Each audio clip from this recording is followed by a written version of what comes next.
Gizella calaqaltısı, Gizella 6 yazılışı belədir. Əsasən ağır torpaqlara dözümlüdür, yaxşı nəfəs almayan torpaqlara dözümlüdür. Bəli. Amma yenə də drenaj tələb eləyir ki, su qalmasın, su Bəli, getsin. suyu xoşlamır. Amma ağır torpaqlara dözümlüdür.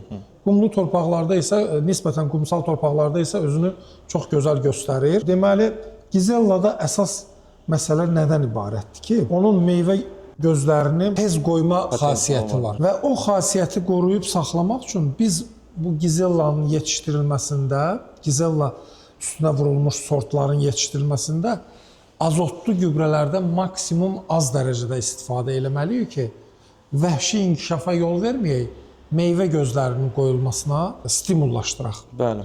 Onsuz da hətta bəzi sortlar Ariana kimi, Royal Tiago kimi, Royal Helen kimi sortlar hətta qələm yetişdiriləndə artıq meyvə gözləri qoyur. Bəli.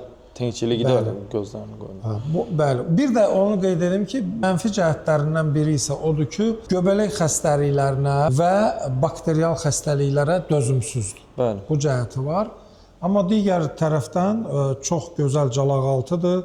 1 hektara 2200 ağac əkmək olur. Əgər 1.20-dən salsaq, 4 metrənin 1.20 məsafəsində salsaq 2200 ağac yerləşir. Bu da təxminən hər ağac elə 10 kiloqram məhsul versə, bu da bizim 22 ton məhsul deməkdir 1 hektardan. Yəni bu çox gözəl göstəricidir. Çox super nəticələr əldə etmək olar.